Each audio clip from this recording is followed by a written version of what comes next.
Hey everyone, welcome to the channel. I'm Tetsuo. I just wanted to say I'm back and I'm rejuvenated. So expect a rapid series of uploads. But this episode is part of the Scary Stories by US States. If you missed the older episodes on US States and Scary Stories, click on the eye icon on the top right of the video or in the description below.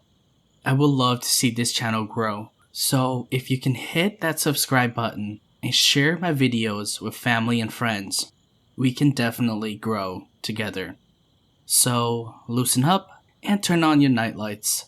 Now please enjoy this episode titled 5 True Scary Stories from Colorado.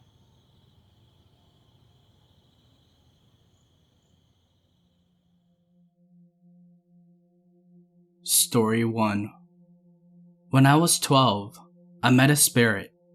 My grandmother lives near the Rockies, almost on the border of Arapaho National Park. I was visiting her for Christmas and stayed in her cabin along with my 2 cousins and my cat, Sophie. The first strange thing happened to me on the second day of visiting. I was still unpacking with my back turned to the door of the guest room. I had the door closed, but when I turned around, it was wide open. I got spooked and nearly fell over. I peeked into the hallway and saw nothing. I asked my grandmother why it happened, and she explained that her house was built near an Indian burial ground, and that strange things happened regularly. She often thought about a certain ghost that haunted her house. She said that the last person to own the house was a young man around 35 years old.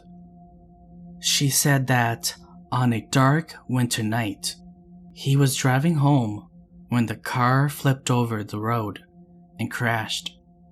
He was in the hospital, but didn't quite make it. My grandma thought that the young man came back because he missed his home. I didn't believe her. I thought she was just pulling my leg. But was I wrong? One night, it was particularly cold, and my cat was sleeping with me. It was around 1 in the morning, and I woke up to find my cat staring out the window. I got up to see what she was staring at, and I was shocked to see a man standing in the snow, looking up at the window. He waved at me and walked back into the forest. I grabbed my jacket and went after him. When I was outside, he was already gone. I had a feeling that my grandma wasn't lying, but that wasn't all. My cousin and I were going on a hike through the forest, and it was still snowing. Halfway through the trail, I wandered away towards the burial ground. When I got there, I only saw a clearing covered in snow. I turned around to find my cousins when I heard footsteps walking behind me, walking slowly through the snow. I turned around and saw something rustling in the bushes. A man emerged, looking pale, with a smile on his face. We stared at each other for a few seconds, until he politely asked, "Hey, could you help me?" He looked okay, and he led me to the road, where there was a car that was smoking fumes. It looked as if it ran into a tree. "Is there anyone you know around here that could help me?" the man asked. "I'm not sure. Follow me. Maybe my cousins can help you," I replied. I led him back into the forest, the air still silent and still. After about 15 minutes, we finally found the trail, and there I see them, my cousins waiting for me. At this point, I can see their angry faces as I slowly approach them. "Well, this guy needed help," I said. I then turned around to show them the man, but he was gone. I looked in disbelief. Yeah, right," my cousin said. I went back, but only found my footprints and nothing else. I could still hear him walking behind me when I found the trail. He just disappeared from plain sight. Just like that.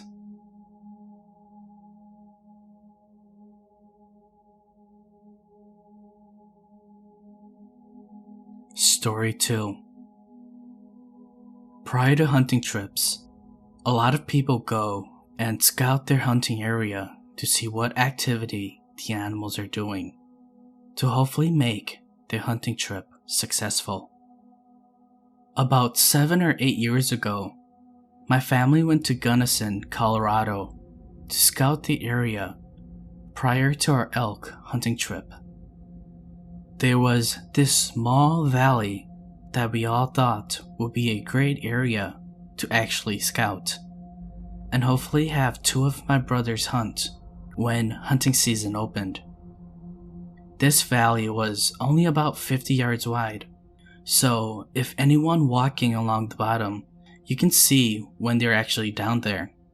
As we walked along the top of the valley, my parents had one of my brothers and I descend down the valley and scout the area to the left, while the rest of my family descended and scouted the area to the right, sort of near where we parked our cars. My parents told us that once they finished scouting the area to the right, they'll turn around and come find us.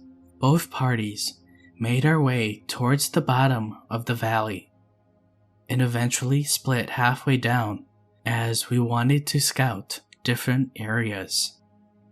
About 30 minutes after the split, my brother and I reached the bottom, and we could no longer see my parents with my other siblings. We decided to go and scout the area and see if there were any elks in the area and what their movements were throughout the valley. After about 15 minutes or so of scouting, we began to see these figures walking ahead of us. Every time we rounded a set of trees and got close to them, they would quickly move behind another set of trees. Now, they were only 20 yards ahead of us, and my brother and I thought that maybe they were our parents or siblings. We figured that maybe they have gotten down to the bottom, looked around their area, and passed us as they were hiking down the mountain. So we continued following these shapes, all the while yelling out, "Hey," and whistling at them to try to catch their attention, but they never paid us no mind. They just kept moving faster every time we got close to them, but never close enough for us to see who they are or what they were. After about 100 yards of following them, my brother and I stopped following them and decided that if they are indeed our parents and siblings, then they would come back once they reached the end and didn't see us following them anymore. We then sat at a big clearing in the middle of the valley so that we could see everything around us. The grass was only ankle high and the trees were surrounding us, so we had a great view of everything. If anyone passed through this valley, we could see them. We stood there with my brother facing the direction where the shapes kept disappearing to, and I looked behind us to see where we came from. We then stood there talking for about 20 minutes until my parents showed up from the direction that we came from. When they got to us, my parents and sibling asked us why we've only gotten this far, and if we even scouted the entire area on the left side. My brother and I told them that we actually didn't scout much. Instead, we followed these humanly shapes and figures ahead of us, and we couldn't catch up to them. So we thought that these humanly shapes and figures were my parents and my siblings. So we decided to wait here in case they came back for us. We all stood in the clearing for about 5 minutes talking about what happened and what my brother and I saw.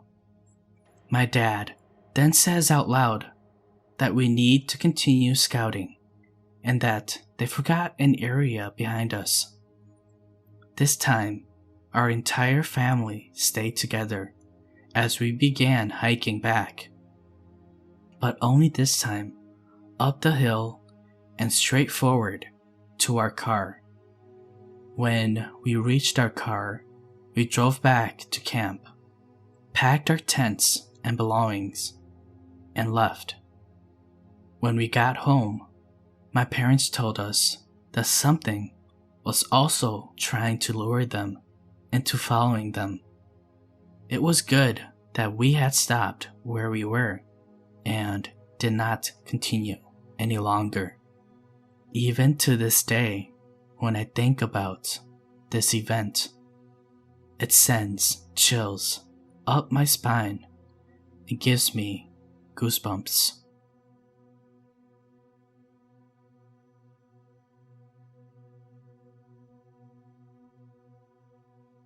Story 3. I don't know if I necessarily believe in ghosts, but I had a few things happen when I was staying at this inn. I stayed there for about a good 2 nights.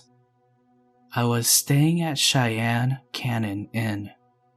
I actually booked my reservation online. It looked like a really nice place, according to the virtual tour. Anyways, I got to the inn about 10 p.m.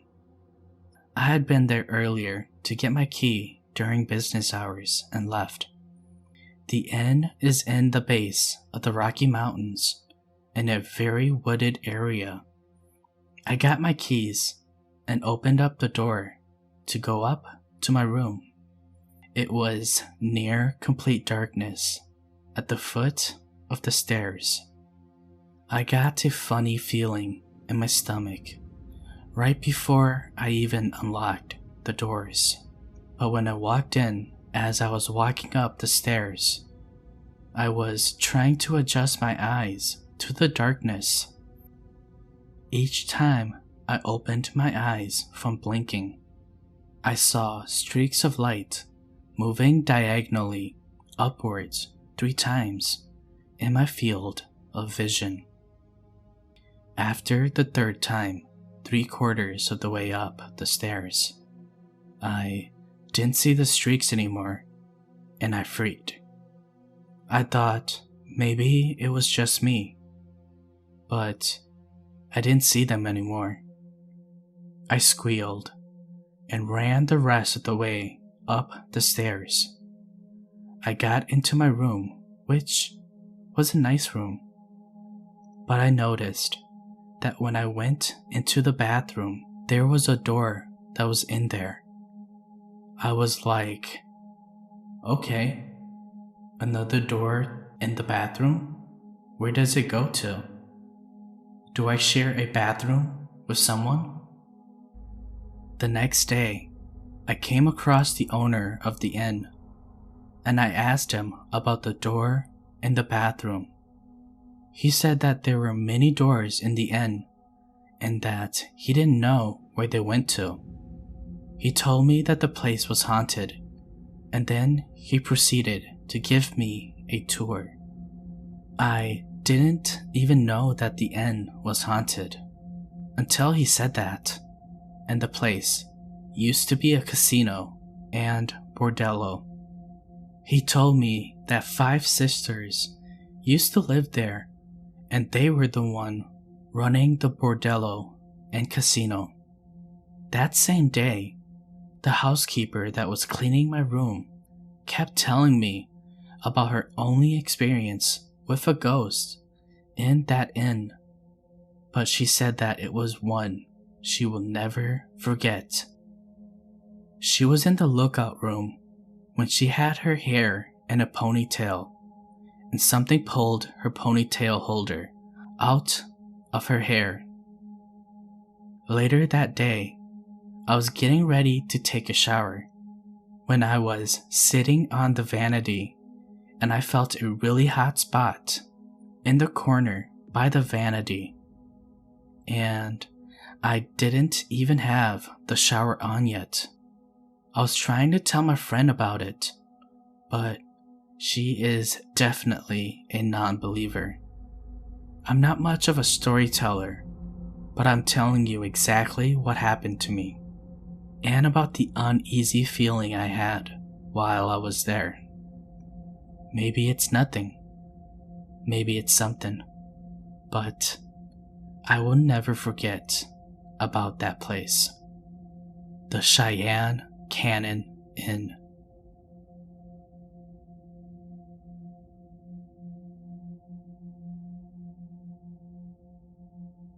Story 4. My family moved into this house in Colorado in 1980. I was 11 years old at the time. Immediately, I learned that there were such things as ghosts. It would say my name every night when I went to bed, and I would just lay there shaking, thinking, What was that? Many things happened over the years with this ghost. Most notably, every night we would hear someone digging in the rocks on the side of the house, even with 3 feet of snow on the ground. Of course, when we would look the next day, there would be nothing dug up. But this isn't the only encounter I want to talk about. This other incident, I was sitting downstairs, just chilling, watching TV, and the ghost was probably trying to scare me one way or another. After 7 years with this thing, I didn't get scared anymore. It just made me angry that it was trying to scare me. Anyways, I was tired. I turned off all the lights and ran upstairs with this thing chasing me like it always did. I get into my room and shut the door, my heart racing a bit, getting ready for bed. Then it occurred to me that I left something downstairs that I can't let my mother see. Probably a pot pipe or something. So I opened up the door to go downstairs. And I swear, this ghost is standing right in front of me. A huge rush of cold and fear hit me, and I shut the door, scared silly. This left me breathless for about a minute. What a horrible feeling. And yet, an even worse feeling was when I told myself that it didn't matter how scared I was. I had to open the door back up and go downstairs to get my stuff. Eventually, the fear of my mother overcame my fear of the ghost, and I opened up the door. Nothing was there this time. I turned on the hall light and retrieved my gear. I remember thinking maybe I scared the ghost too, because I felt nothing on the run back upstairs. Like I said, many things happened to me and my brother and sister throughout the years at this house. Never my mom though, but I do know she heard the digging. I think the ghost was scared of my mom.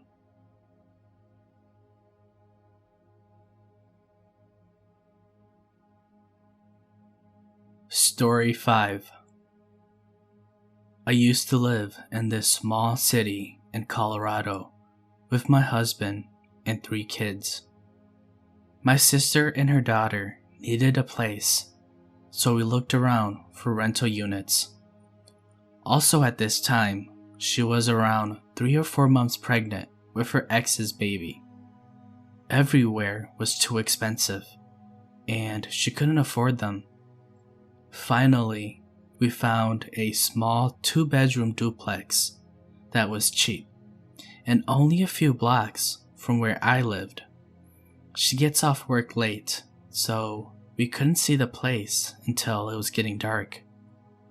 Unlike the other duplexes, where the 2 units were usually side by side, facing the street, the units on this duplex were adjoined, with the 2 front doors facing the neighbors' houses. The vacant unit had windows facing the back alley, and the occupied unit faced the street. As soon as we got there, we met the management agent that was showing the property. We walked inside, and I immediately get this weird feeling. I brushed it off as nerves. The unit was dark, and the management lady mentioned something about the electricity not on, so there was hardly any light. We walked through the door into the living room and to the dining room. As I stood in the dining room, I thought this was an odd and creepy room. I felt coldness, but I never mentioned anything to my sister. FYI, I have learned afterwards that I do have some clairvoyant abilities, but that's a story for another day. Anyways, without having seen much of the place because it was dark, my sister signed a 1-year lease the next day. She didn't want to miss this opportunity because it was so cheap, close to me, and she would finally have a place of her own. She was only 18 at this time. She finally moved in and lived there without incident for a few months. However, she mentioned that she had been having nightmares ever since she moved in. I told her not to be scared and that it was probably nothing. I slept over at her place with my kids a few times. And the crazy thing is, I've always had nightmares there as well, but I just didn't think anything of it. Then one day, my husband and I had an argument, and I decided to spend the night at her place to calm down. While I was there, my sister had gone out with her baby's father for the night. I stayed there at my sister's place, all by myself, while still talking on the phone with my husband, trying to make up. I then got cold and went to heat my feet on the heater vents in the dining room. As I sat down on the ground, I saw a girl on all 4s with really long and messy hair in the corner of the dining room. She looked as if she was convulsing and was gnawing on something. I was scared, but also so shook by this that I didn't know whether to scream, cry, or run. All I could do was close my eyes and pray. When I opened them, she disappeared. I thought I must have gone crazy or something, so I never mentioned this incident to anyone, not even my husband.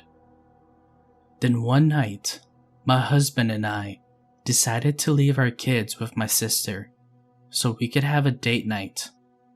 On our way back, my sister called me on the phone and told me that my 1.5-year-old daughter, who could only speak a few words, was freaking her out.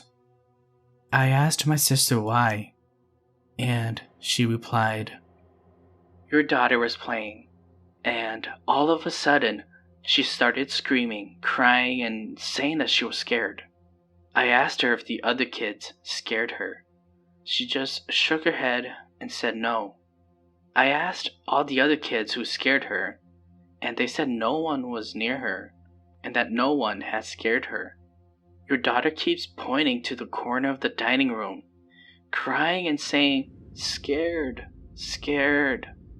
She won't go near there, and she keeps crying. Please come home quick."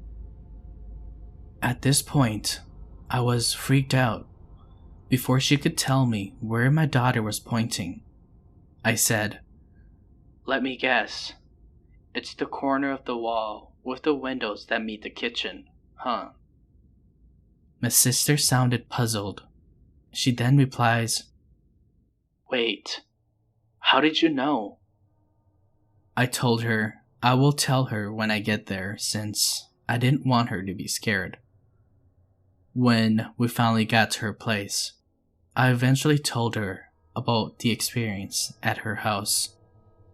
From that point on, she was so scared, she barely stayed home. While still living there, my sister and her boyfriend kept experiencing sleep paralysis. She would have really vivid dreams about a child coming to play with her. She would tell the child that she's very tired and doesn't want to play. The child would try to get her to get up by poking a very long fingernail into her eye. This vivid dream of hers kept occurring again and again. Eventually, my sister's eye became red and infected. This time, in her dream, the child told her, "If you don't come play with me, I'm gonna wait until your baby comes, and then I will play with your baby." Not knowing what to do, we then tell my mom about what has been happening. My mom got mad and said that my sister should have never rented that place. It was positioned weird with the entrance to the basement from the outside. It was a bad sign.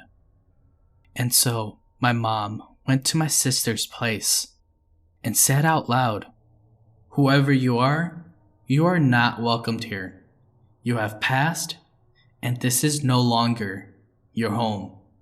You must move on. This is our house now." The day that my mom did that, I took a nap on the sofa, and I had a vivid dream that these men, 3 or 4 of them, were looking for me. They were white folks, and they dressed as if they were from a different time period. They walked right into the house and told me, as I was still lying on the sofa, that they were not leaving, and this house belonged to them. After yelling this, they stormed out of the house. Afterwards, I told my mom about my dream, and my mom advised my sister to move out since the spirits refused to leave. My sister did eventually move out before her lease ended. I tried to research the home, but found nothing. The only thing that I ever found historically was that her house was one of the very first built homes for the miners who used to live here. The miners back in the day would ride the train that is still in use now, located next to her house, to get to work and to get back home. For my dream and experiences, I do believe that there was more than one spirit there. Perhaps being so close to the train station has made her home a portal or crossroads for these entities, because her neighbor that also lived in the same duplex also mentioned unexplainable paranormal activities that also have been occurring to her too. The crazy thing is, my sister's neighbor also moved out a few days after my sister packed her stuff and left.